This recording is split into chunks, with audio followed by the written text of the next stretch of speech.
Todavía no, Lick. No aparece. No. No aparecen. Bien. Muy bien. Ya pronto va a aparecer en el portal que ya lo publiqué, ¿verdad? Gracias, licenciado. Gusto.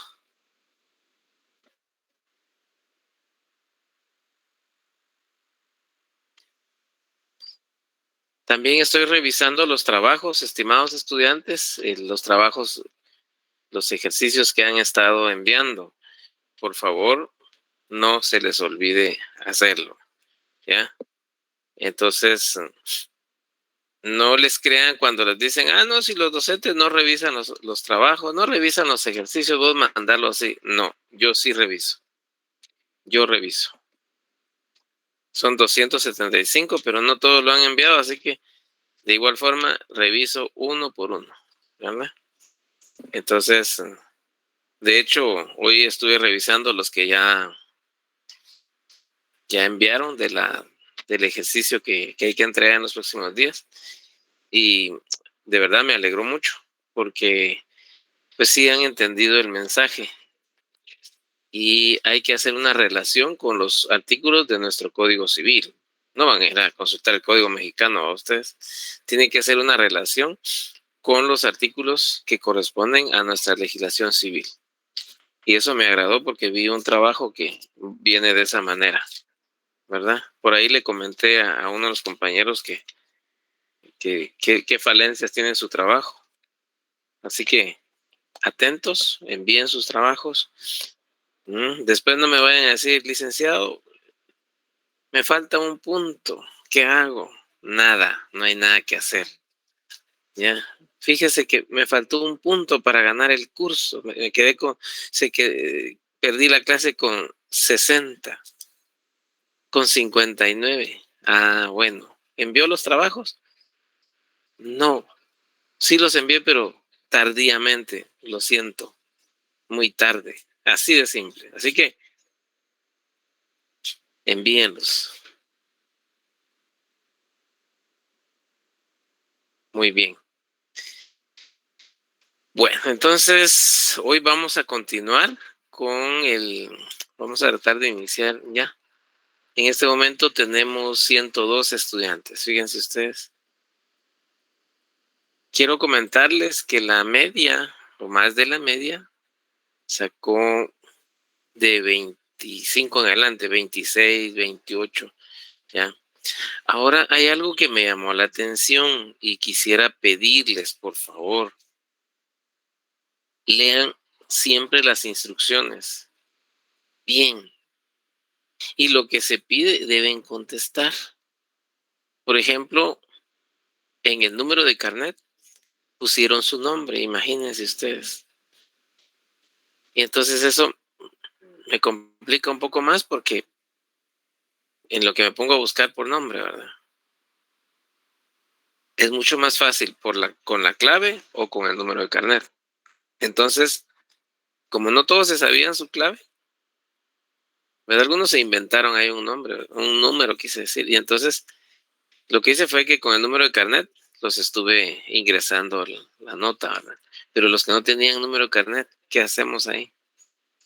Ya, entonces, pero igual, esta vez dije, se los voy a comentar para que ustedes en el próximo examen pues no hagan eso. Obviamente el que no ponga su número de carnet, sencillamente no existe, ¿verdad? Bien, entonces, pero le dediqué un poquito de más tiempo a buscarlos y logré ubicarlos, ¿verdad? Así que por favor, pongan atención a eso.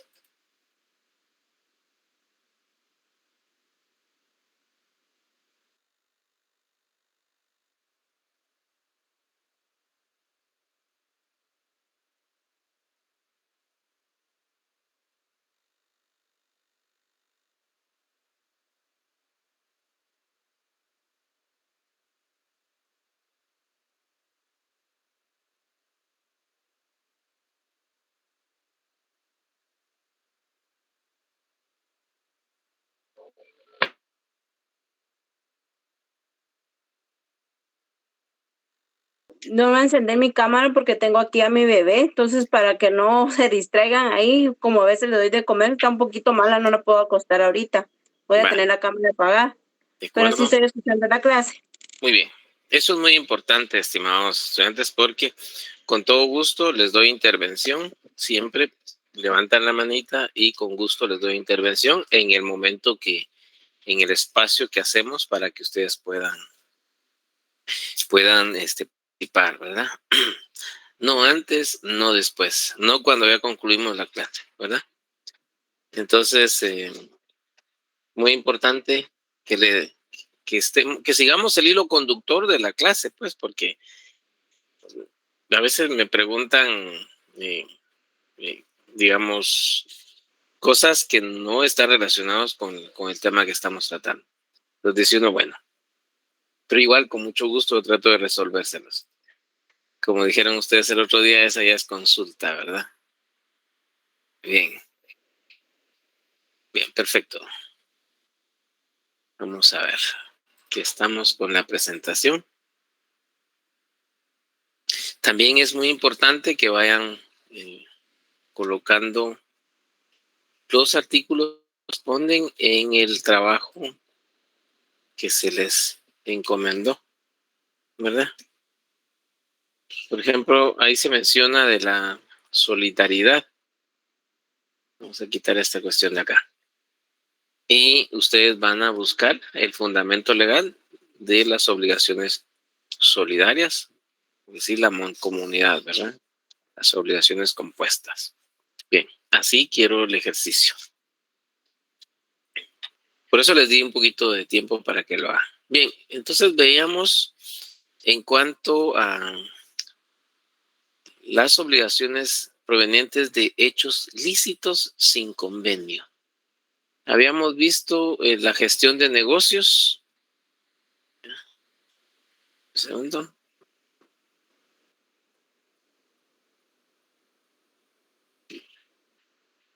Obligaciones provenientes de hechos lícitos sin convenio, ¿verdad?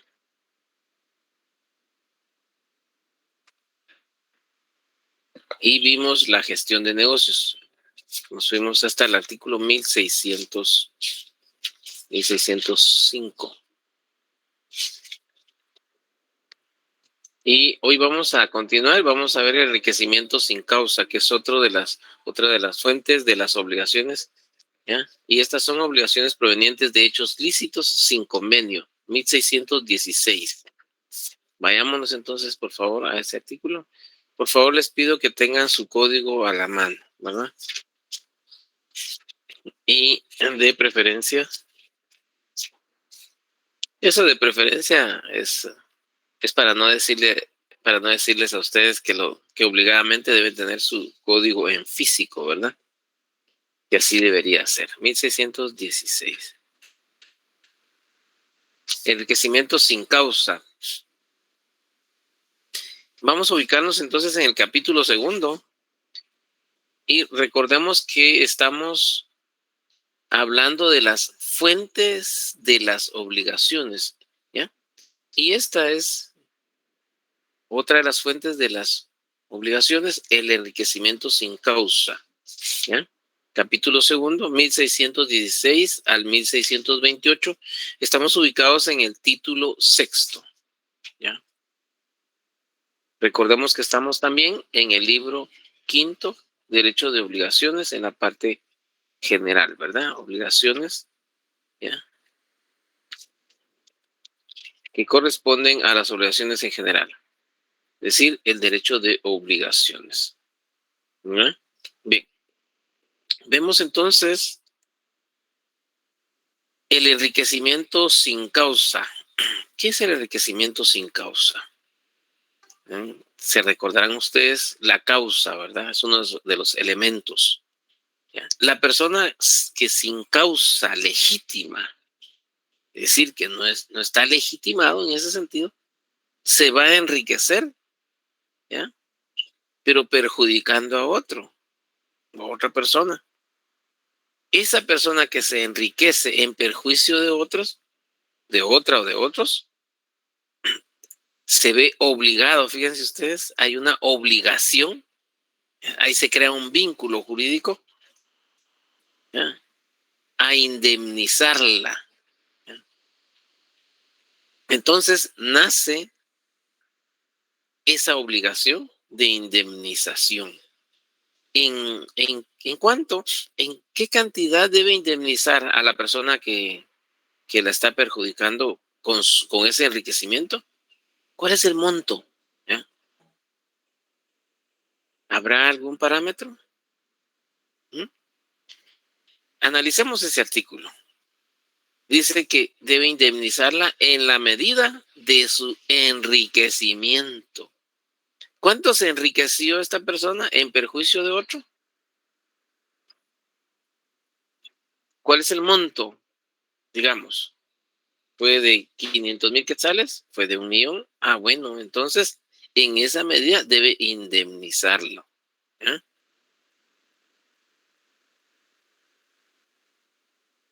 Bien, ¿esto por qué? Pues le causó daños y perjuicios. Muy bien, solo vamos a cambiar la positiva. Okay.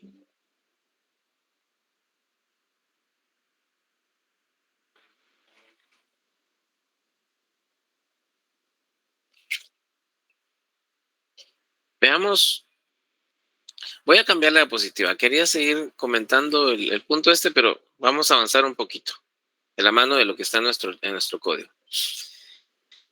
Es muy importante señalar estos principios, ¿ya?, que aplican precisamente a lo que estamos mencionando, al enriquecimiento sin causa. Y no solo al enriquecimiento sin causa, pero propiamente a esta fuente de obligaciones.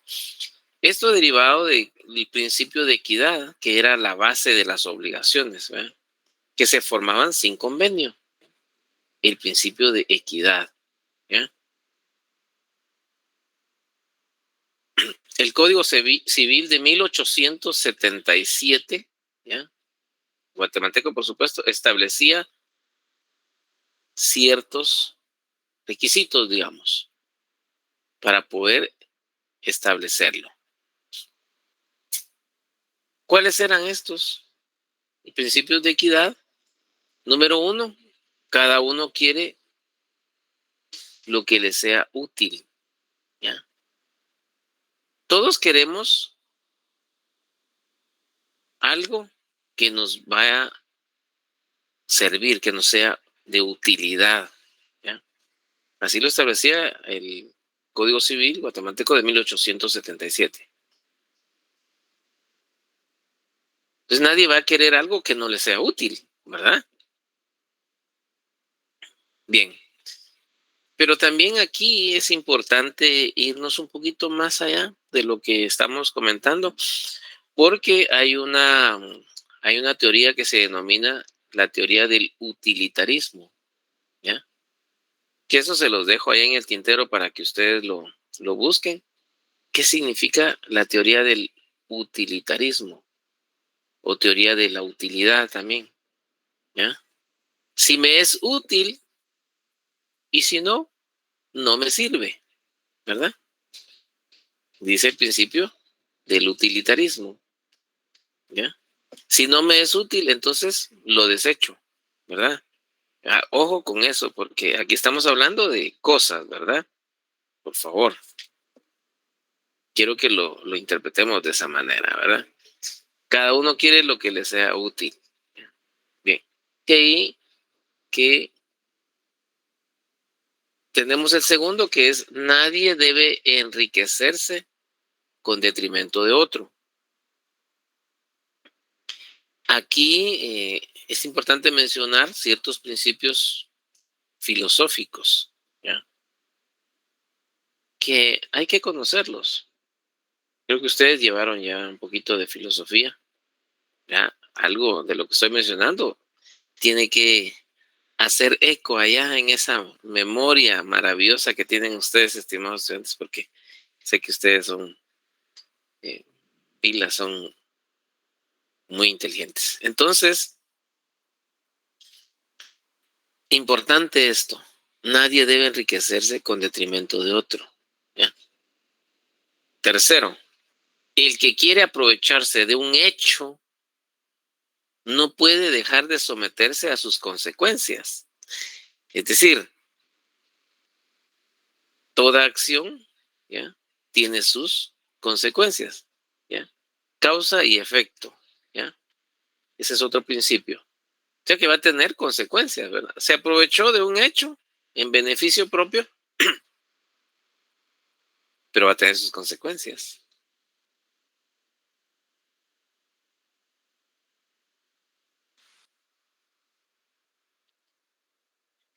Número 4. El hombre debe responder de los perjuicios que cause. Fíjense ustedes. No solo por hecho propio, es decir, con sus actos propios, con sus acciones propias, debe responder, ¿ya?, sino que también por su descuido o imprudencia.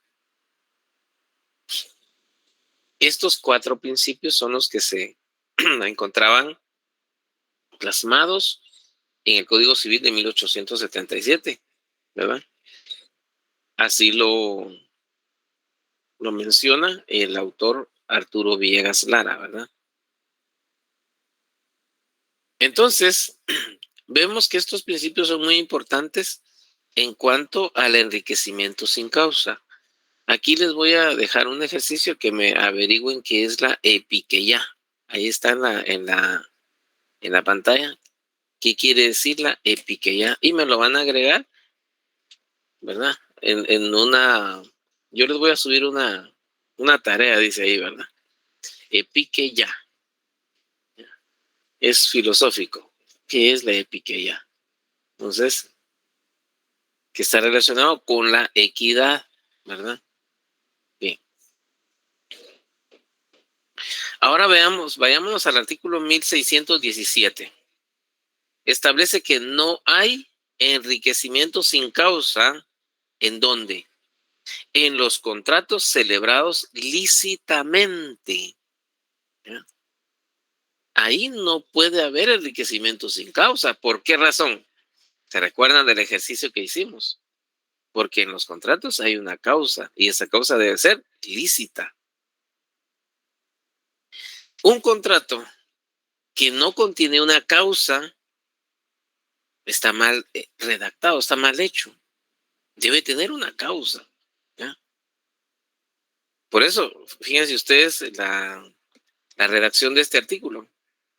En los contratos celebrados lícitamente, fíjense ustedes, hace énfasis en ello. Cualquiera que sea la utilidad que obtenga. O sea, no importa si obtuvo o no utilidad, ¿ya? Cualquiera que sea la utilidad que obtenga una de las partes contratantes. Fíjense ustedes. Interesante, ¿no? ¿Verdad? Se dan cuenta que nuestra ley no se trata solo de leerla por leerla, me la aprendo de memoria y ya gané el curso, ya sé de derecho. No, estimados estudiantes, tenemos que analizarla e interpretarla. Pero eso se logra a través de ese conocimiento fundante que ustedes han ido adquiriendo hasta el semestre que se encuentran hoy en día. Fíjense ustedes, introducción al derecho 1, ¿y eso para qué? Introducción al derecho 2, ¿y eso para qué? ¿Verdad? En fin, todo es derecho romano. ¿Y para qué derecho romano a ustedes? Tan bonito que es el derecho romano. Si ustedes hubieran, bueno, ustedes sí, por supuesto, pero muchas de las instituciones civiles que vemos acá están fundamentadas en el derecho romano, ¿verdad? A algunos no les gusta. A mí me fascina siempre el derecho. Ese curso de derecho romano yo lo he dado también, ¿verdad? Entonces, cualquiera que sea la utilidad que obtenga una de las partes contratantes, ¿ya? Y ahí no hay enriquecimiento sin causa, porque es un contrato celebrado lícitamente. Ahora, veamos que esa es la regla, como hemos mencionado, está la regla y está la excepción. ¿Cuál es la excepción a esta regla? que en los contratos celebrados lícitamente no hay enriquecimiento sin causa. La excepción está donde dice salvo en el artículo 1542. Vayamos al 1542.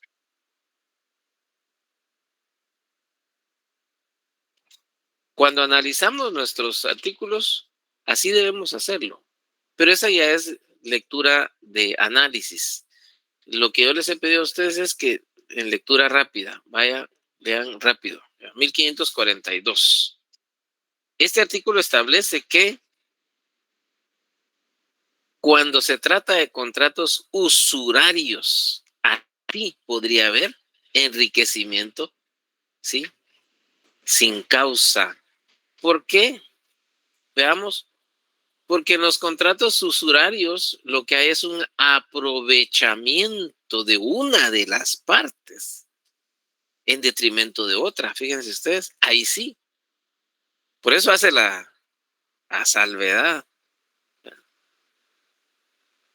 Pero fíjense ustedes que, y aquí en este mismo artículo establece que está obligado a pagar daños y perjuicios.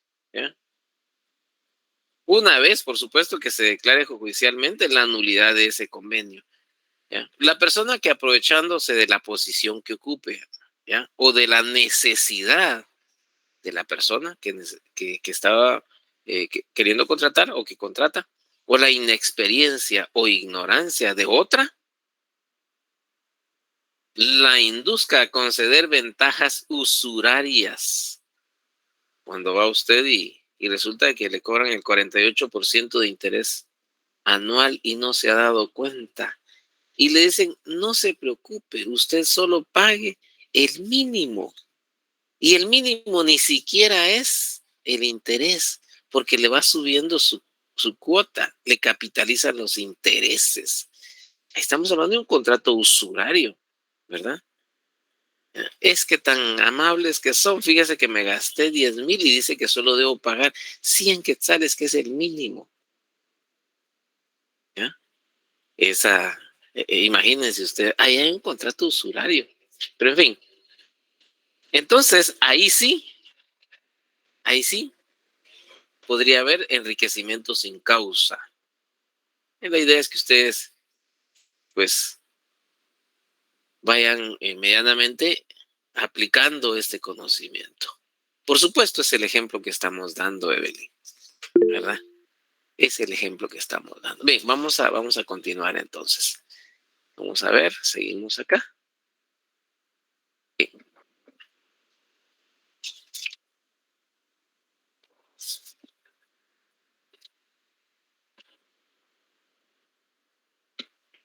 Deme un segundo.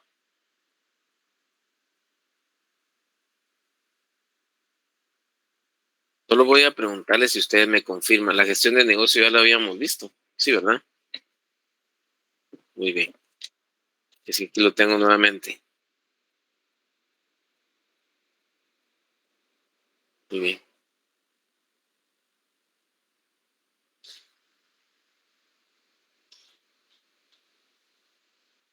Vamos a ver. Estamos.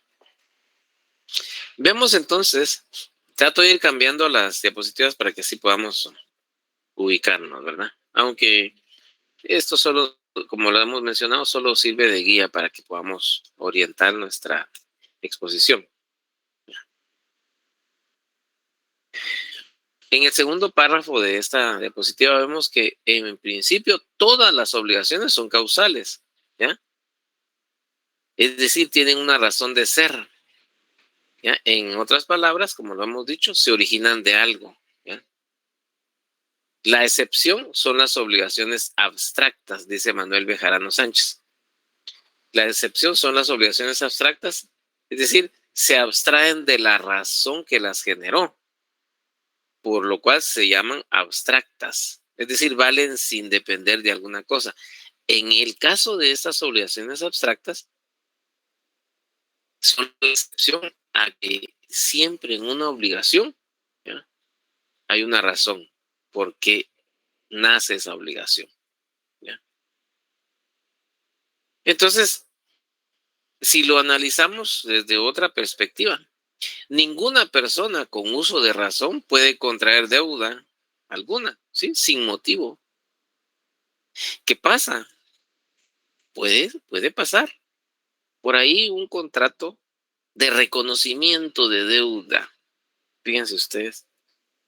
Me gustaría compartirlo con ustedes. Voy a revisarlo, pero voy a ver en qué situación está, porque eso se derivó de un proceso penal, y había una cuestión civil también, ¿verdad? Entonces, pero déjenme analizar y veo si lo puedo compartir.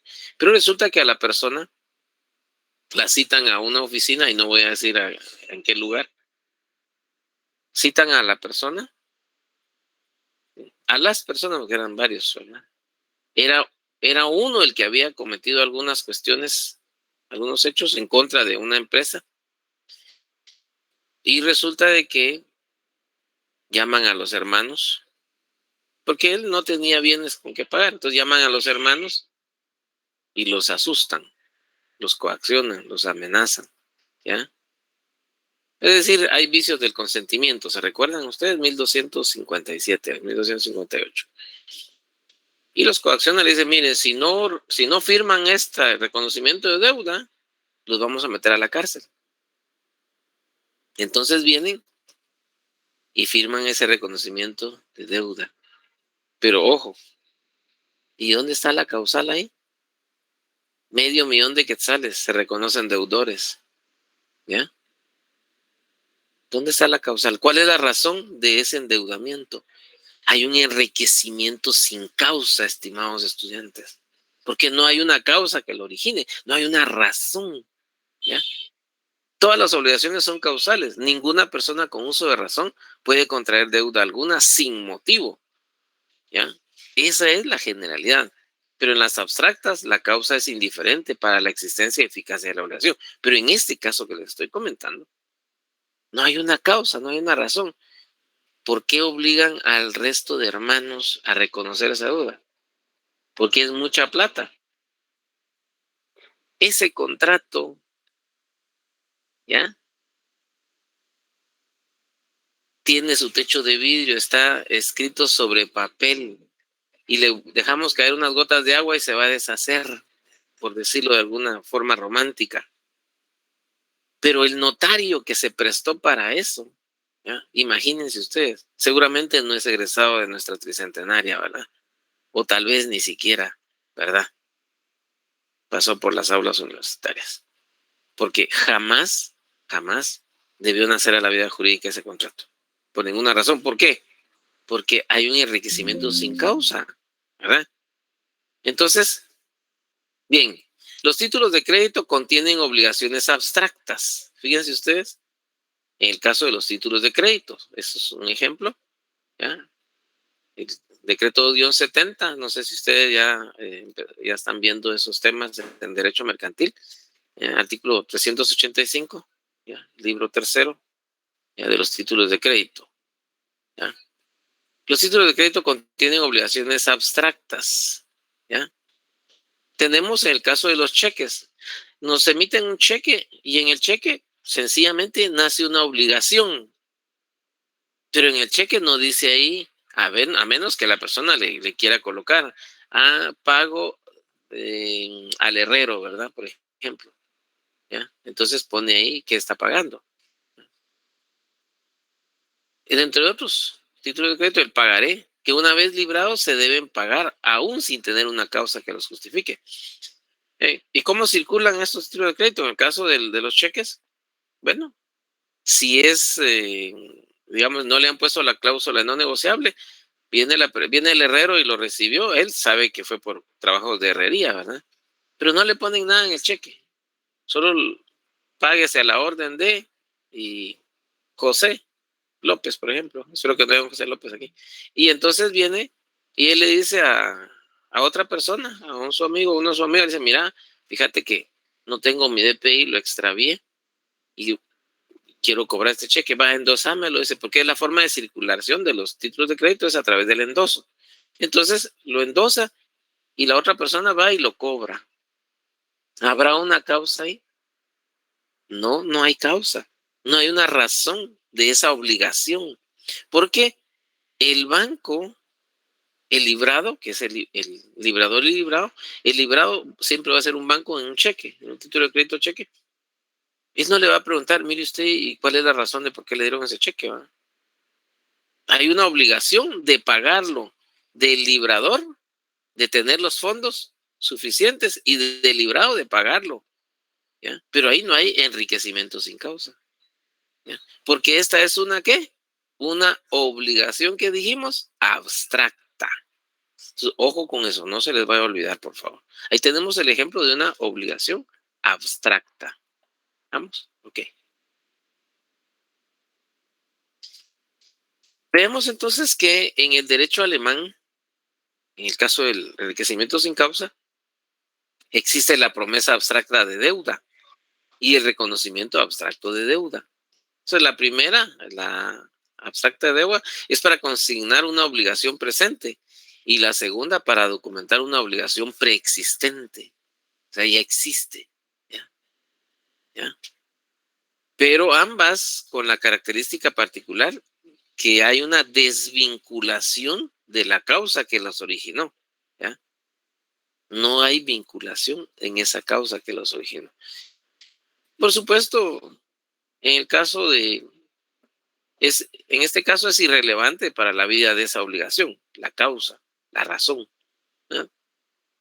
Al grado de que el deudor no podrá eludir su cumplimiento, fíjense ustedes, alegando no haber querido obligarse. Mire, pero es que yo no le pagué a Luis, yo no le debo nada a Luis, yo le debía a José López esa obligación de pagar el cheque. ¿Ya? Fíjense, no se puede desvincular. ¿Ya? O también no puede decir el obligado no haber recibido lo que esperaba o invocando la existencia de un error. Fíjense ustedes. Entonces, la obligación es efectiva al margen de de cualquier eventualidad.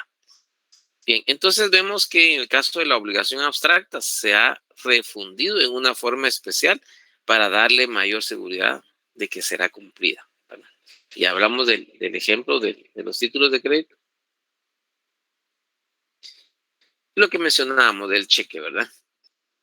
Por ejemplo, fíjense ustedes, usted le enseña a su hermano a llenar el formato, anota todos los datos en el documento, lo firma y lo deja olvidado, deja el cheque ahí. En el documento hay una obligación asumida, ¿ya? Páguese a la orden de, así es el cheque. ¿Ah? Hay una obligación. ¿Ah? ¿Tiene ella una causa jurídica? No, no hay una causa jurídica, no la tiene. Pero si ese documento, ese título de crédito,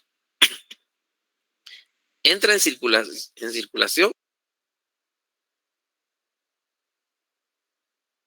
¿qué pasa si entra en circulación? Y una persona de buena fe lo presenta al banco para su pago, debe ser pagado. Fíjense usted. Entonces, la causa que originó esa obligación, ¿ya? Es irrelevante para que el título sea perfecto, ¿ya? Para que sea eficaz, útil y efectivo, aún desprovisto de esa causa. En esto consiste la abstracción, ¿ya? Por supuesto que ofrece mayor seguridad y garantía de pago, ¿verdad? En ciertas clases de obligaciones. Eso menciona Manuel Bejarano Sánchez. Ustedes quieren, lo pueden revisar. Ahí está en la página 139, ¿verdad? Que por respeto a los autores, si ustedes se dan cuenta, siempre debemos citarlos. Eso es muy importante cuando ustedes hagan un trabajo de investigación, de estudio. Ya, por el respeto a ellos siempre lo debemos hacer y entrecomillarlo. Bien, entonces, en el derecho inglés y estadounidense, regímenes jurídicos originarios del common law establecen, fíjense ustedes, que toda obligación tiene una causa justificadora. ¿Ya? Siempre hay una causa que lo justifique. En los contratos bilaterales y onerosos, la causa representa la contraprestación, ¿ya? Que se ha concedido al acreedor. Aquí se le llama consideración, que como se observa es parecida a la causa de los contratos bilaterales en la teoría clásica del derecho francés. ¿verdad?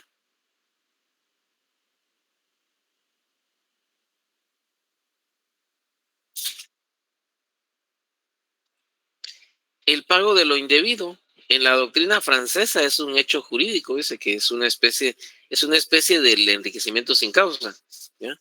El pago de lo indebido. ¿Ya? Aquí en nuestro ordenamiento jurídico también encontramos quien paga, ¿verdad? Ahorita lo vamos a ver.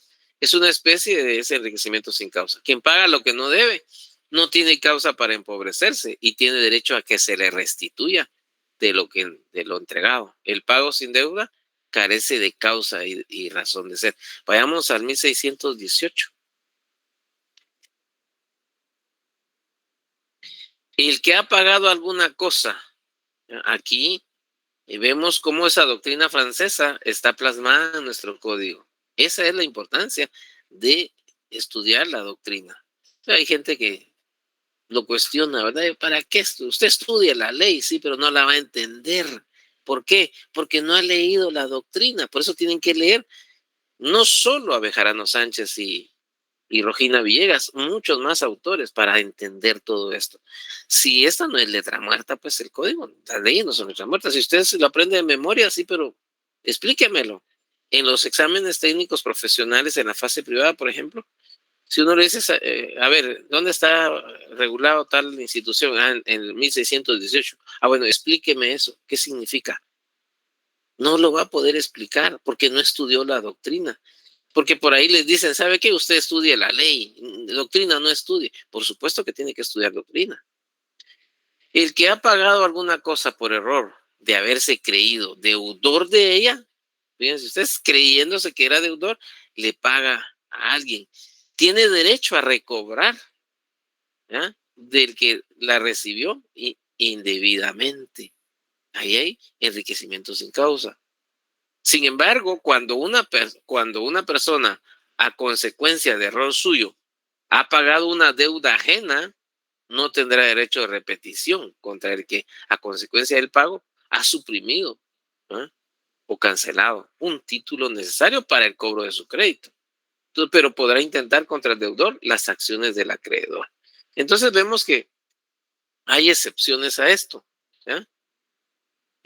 Una persona viene y se cree deudor de alguien y paga por error, ¿ya? Tiene derecho a recobrar ese pago. Mire usted, yo creí que le debía 100,000 quetzales, pero resulta que no le debo eso, ¿verdad? Entonces, devuélvame la plata, pues, porque no le debía eso. Aquí están los comprobantes, fíjense donde aparece que ya le pagué, ¿verdad? No tenía los comprobantes, pero ya los encontré. Yo ya le pagué eso, ¿verdad? Esa persona, ¿ya?, debe reintegrar ese dinero. ¿Ok? Ahora, no obstante todo esto, cuando una persona, a consecuencia de error suyo, o sea, error de la persona que está pagando, paga una deuda ajena, no deuda propia, sino deuda ajena, ¿ya?, no tendrá derecho a repetición contra el que se benefició, ¿verdad? No tiene, ¿ya? Pero podrá intentar contra el deudor las acciones del acreedor. Es decir, aquí se puede hablar de una subrogación, ¿ya? Hay una subrogación tácita porque no puede decirle al que recibió el pago, digamos que Francisco le pagó a Carlos, por ejemplo, creyéndose que él era deudor, pero pagó una deuda de Luis. Entonces el acreedor, que es Carlos, no está obligado a devolverle ese dinero al que por error le pagó. Eso nos está indicando este artículo, ¿ya?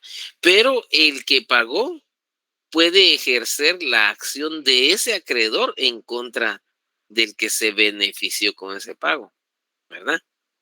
No sé si me doy a entender. ¿Estamos claros ahí? Bien, muy importante esto. Pago de lo indebido estamos analizando. Bien.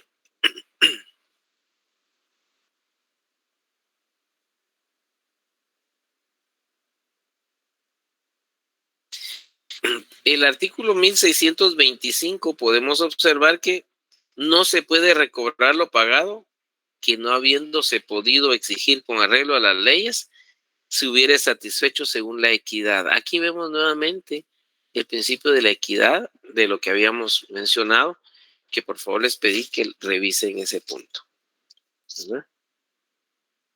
Tampoco se puede recobrar lo que se hubiese pagado con objeto de alimentos o por causa de piedad, si en el acto de la entrega no se hizo reserva de reclamar el pago. Y sabe que no tenga pena, la persona obligada no le pasa alimentos, yo le voy a dar. Ah, bueno, pero debe hacer reserva de reclamar, reserva de pago, ¿verdad? Mire, le voy a dar este dinero, pero me lo tiene que pagar. Ah, bueno, pero si no hizo esa reserva, se lo regaló, ¿verdad? Se lo dio por piedad. Bien. En 1626 establece que está sujeto a las reglas del pago indebido el que se hace, ¿ya?, para extinguir una obligación condicional cuya condición no se ha cumplido, ¿ya?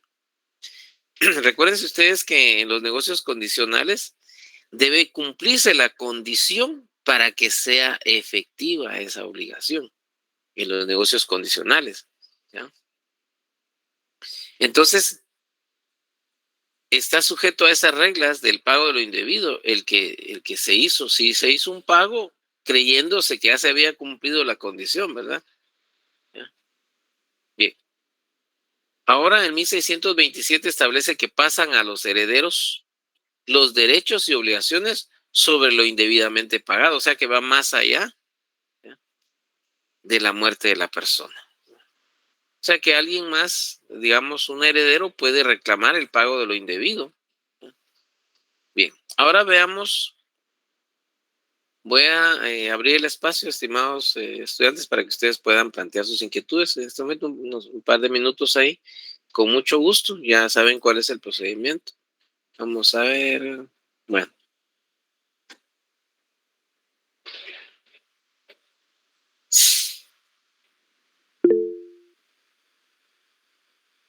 Adelante, Sandra.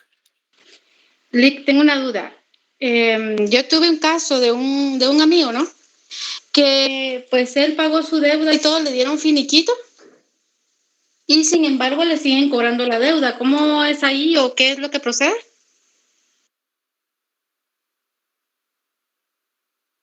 Porque pues ya pagó la deuda, ¿no? Y entonces le dieron finiquito, pero aún ellos siguen insistiendo en que él no ha pagado la deuda. Bueno, depende a quién le pagó, ¿verdad? Porque también eso es muy importante.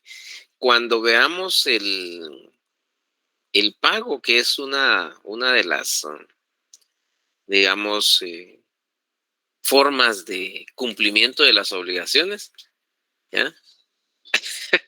Exactamente, toda consulta es pagada, ¿verdad? Entonces, en ese caso, el pago es una de las formas normales del cumplimiento de una obligación. Si la persona ya pagó, ¿ya?, y tiene su constancia de pago, de finiquito, ¿verdad? Entonces, no tiene por qué, pues, pagar lo que le están cobrando, ¿ya? Y si no, pues que inicien el proceso. Y si ya iniciaron el proceso, pues hay que interponer las excepciones, ¿verdad? No sé si ustedes ya llevaron procesal civil, pero excepción de pago. Esa es la excepción que habría que interponer, ¿verdad?, en el momento procesal. Entonces, que se asesore apropiadamente, ¿verdad? Entonces, De acuerdo, bueno, gracias, Lick. con mucho gusto. No le voy a decir que vaya a mi despacho, ¿verdad?, porque si no, van a querer llegar todos. Y van a creer los compañeros que no les voy a cobrar la consulta. Adelante, Hansi. Licenciado, Pero con buenas mucho gusto noches. lo hago. Adelante, adelante. Gracias, muy buenas noches. Una consulta, una duda más que todo. En el caso del enriquecimiento ilícito, ¿verdad? Me generó la duda. Si cabe realmente la cuestión de duda que tengo. Si se declara culpable a un funcionario público por el aumento de sus activos, obviamente que robó, ¿verdad?, a base de sobornos, y pues se encuentra después que tiene que pagar ese dinero que se robó, aparte de que va a tener cárcel y una multa por eso. Decía que tendría que pagar lo que se robó más la multa que le impongan, en este caso ya si va a ser declarado culpable. No sé si estoy correcto. El micrófono. Bien, hay que separar una cuestión de la otra. Quisiera, voy a tratar de comentarlo de una manera distinta, porque aquí nos estamos refiriendo a las fuentes de las obligaciones, ¿verdad? Para poder aterrizar. Estamos hablando de las fuentes de las obligaciones, ¿ya?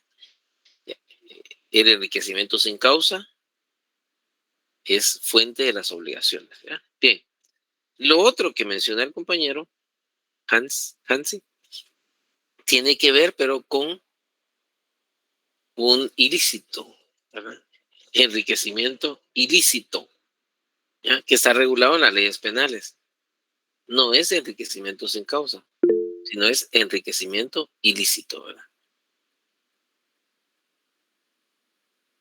Muy bien. Adelante, Carlos. Buenas noches, Lick.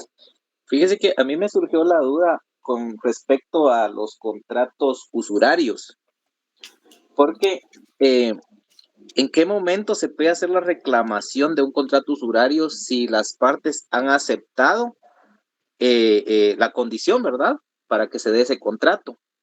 Por ejemplo, me viene a la mente los señores prestamistas o agiotistas, todos estos, que ellos le ponen un interés, pero así, que quieren hacerse ricos, pero de la noche a la mañana, ¿verdad? De un 500%, si es posible. Pero la otra parte, el otro contratante, acepta esa condición. Entonces, ¿en qué momento hacer valer ese contrato? Esa es mi pregunta, Lick, perdón. Muy bien, claro que sí, con gusto. Veamos. En la última parte del artículo 1542, que es el que regula el tema de los contratos usurarios, establece que una vez declarada judicialmente la nulidad del convenio, ¿en qué momento? ¿Cuál es el momento procesal, diríamos, para accionar? Bueno, por supuesto, la persona viene y cubre su necesidad y posteriormente revisa el convenio, o sea, el contrato, y se da cuenta que hay cláusulas leoninas, ¿ya? Es decir, que le perjudican. Entonces puede acudir al órgano jurisdiccional competente para que declare la nulidad de ese contrato, ¿ya? Es nulidad la que hay que interponer. En la parte final lo establece, si quieren lo subrayan. Ahí vamos a colocar, si quieren, coloquemos el 1617, coloquemos el 1548, colocamos el 1433 y 1434. Esos 4 artículos los vamos a colocar aquí en los contratos usurarios y le dan lectura también, estimados estudiantes. Esto les va a ayudar muchísimo para ir comprendiendo los temas que estamos viendo, pero además de eso, les va a servir para su ejercicio profesional, ¿ya? Y también para cuando estén estudiando su examen, para su examen técnico profesional, o sea, para su vida, el ejercicio profesional y también para su examen técnico profesional. Bien, vamos a continuar. Vamos a dar la palabra a Yanni Aquino. Adelante, Yanni. Licenciado, buenas noches y compañeros. Solo para confirmar si me quedó claro eso del artículo 1618, me va pago de lo indebido. Ahí comprendo de que hay 2 clases de pagos. Una es la que yo haría no debiéndola, y esa puedo recuperarla. Y la otra sería que le pago a alguien que debe su deuda, que esa ya no la podría prácticamente yo recuperar con la persona que le pagué, sino que el que debía a esa otra persona. Así es ese artículo, licenciado. Es correcto, Yanni. Efectivamente, así es. Así como usted lo entendió. Así es. Bien.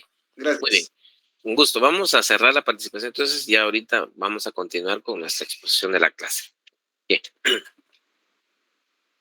Ahora veamos otra de las fuentes de las obligaciones. Tenemos la declaración unilateral de voluntad.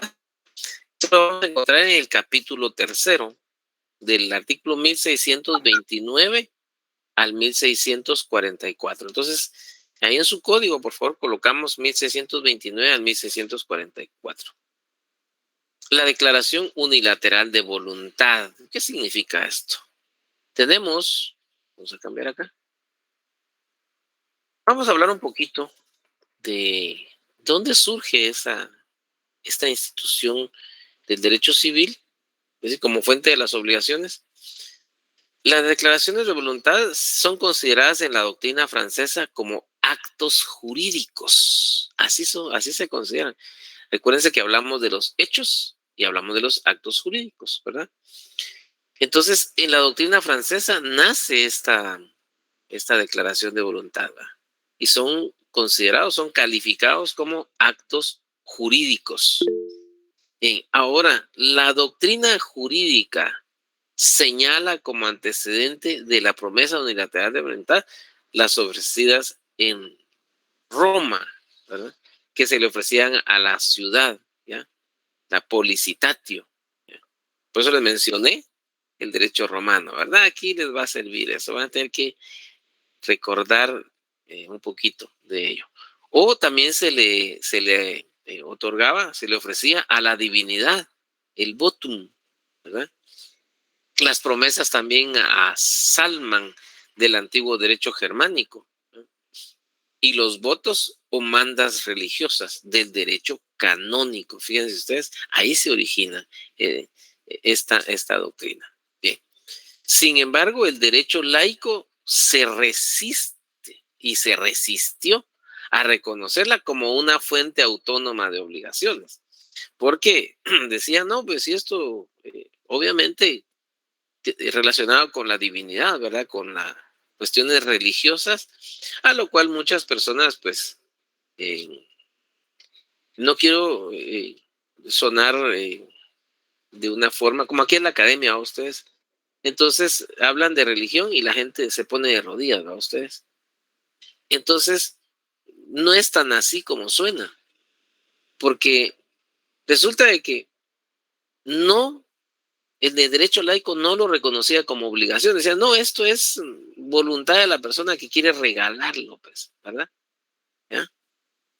Bien, entonces, el Código Napoleónico de 1804 y la doctrina francesa no la admiten como una fuente de la obligación. Fíjense ustedes. Ahora, la ley francesa le concede efectos autónomos a esa oferta de contrato cuando se hace con plazo a una persona no presente, ¿ya? Porque puede darse a una persona, que no, lo normal es que se dé a una persona presente, pero la doctrina francesa le concede efectos autónomos a esa oferta de contrato, ¿ya?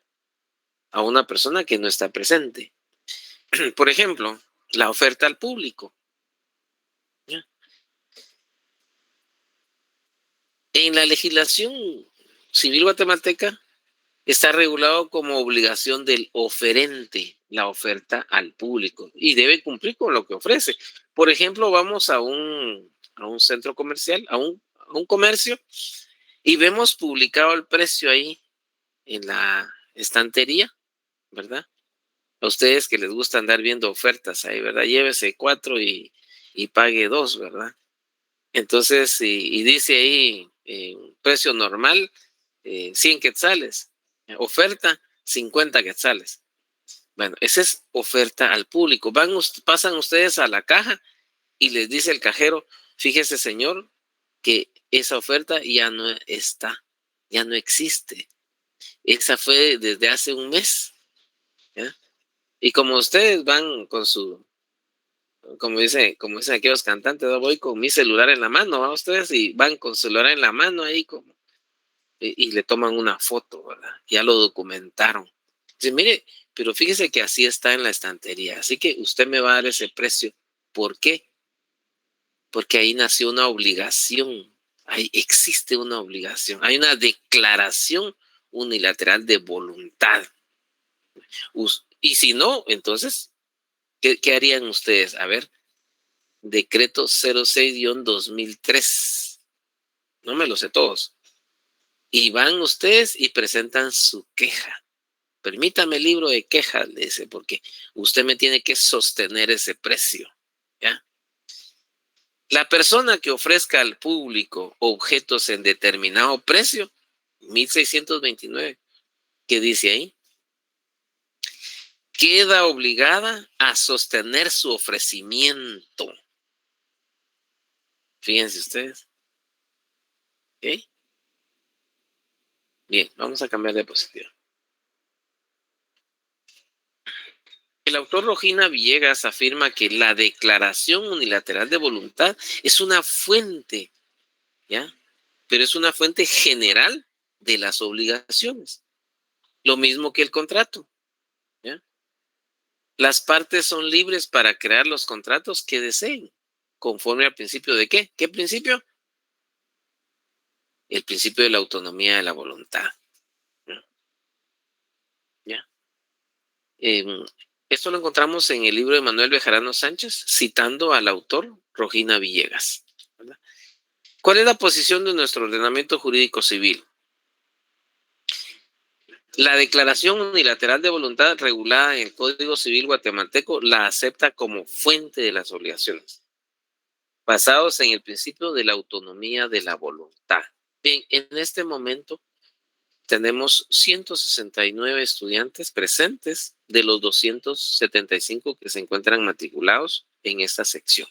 Dejo constancia de la misma, pues para que ustedes se den cuenta que hacen falta prácticamente 107 estudiantes que no están presentes, ¿verdad?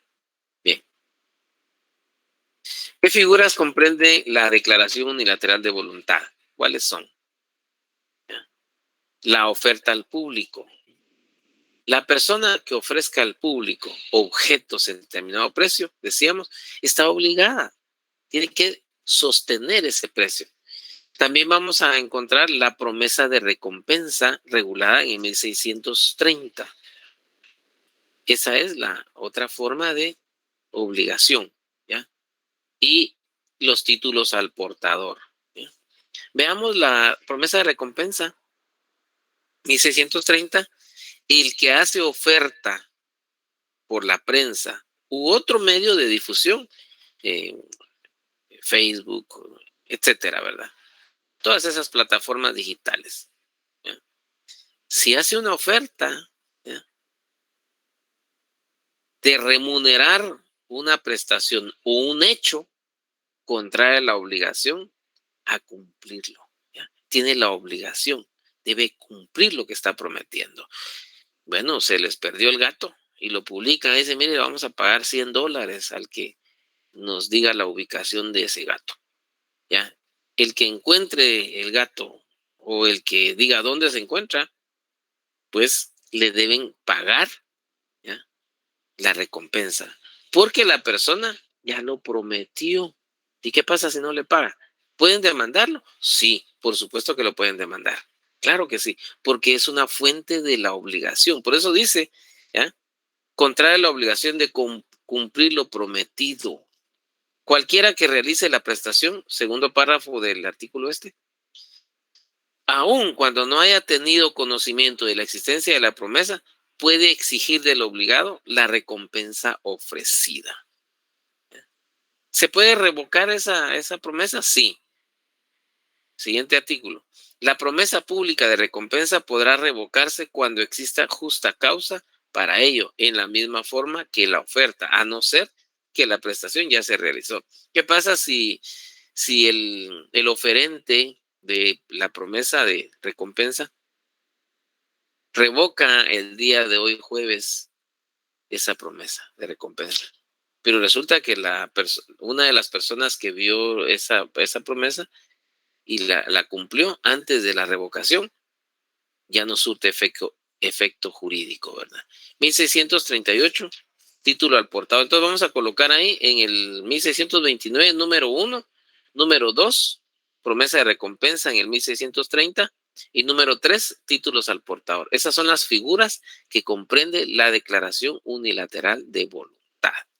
Son títulos al portador los que no están expedidos a favor de persona determinada, es decir, estos circulan por la simple tradición, contengan o no la cláusula al portador.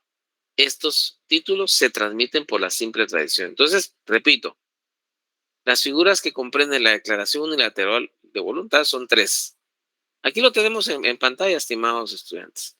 La oferta al público, 1629. ¿Ya? Número 2, la promesa de recompensa. Y número 3, títulos al portador, 1638.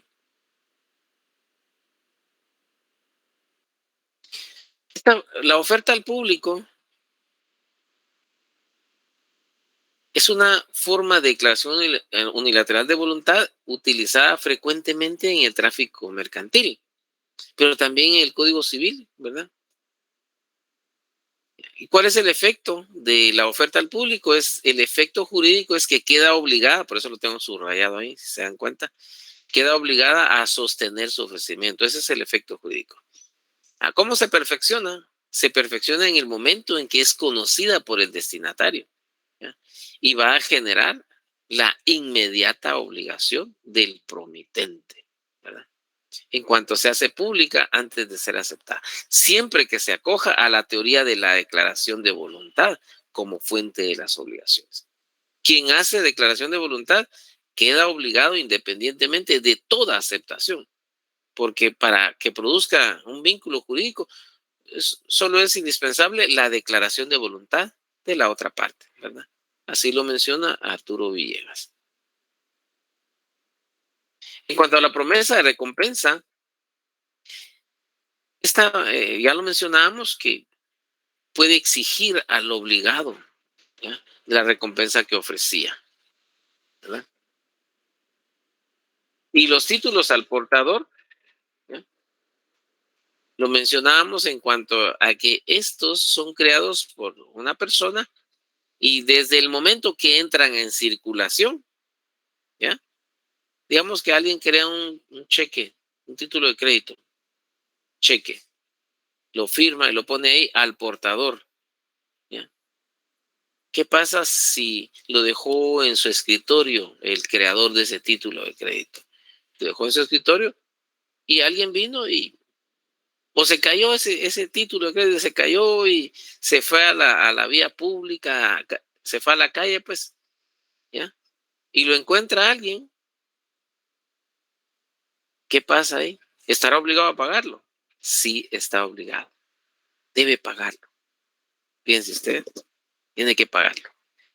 Bien, si hubiese alguna duda hasta aquí, estimados estudiantes, con mucho gusto.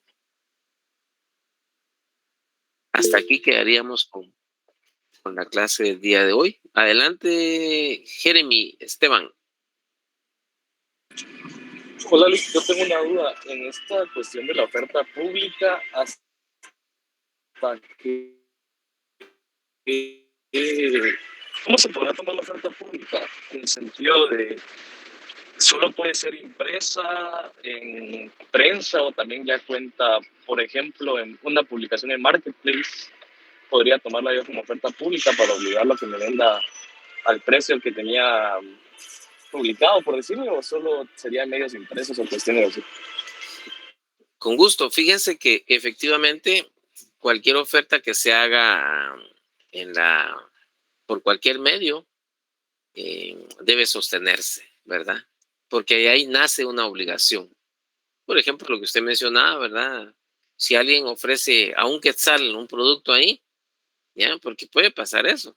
Entonces, tiene que documentarlo, por supuesto. Tiene que documentarlo y con base en eso decir, mira, tú lo ofreciste o vos lo ofreciste en tal precio, así que me lo tienes que dar a ese precio. Punto, ¿verdad? Así es. Wow, gracias, Lick, gracias. Qué fuerte está eso. Gracias. Bien, ¿alguna otra duda? ¿Tienes dudas? Bien. Muy bien, estimados estudiantes, entonces les agradezco mucho su atención.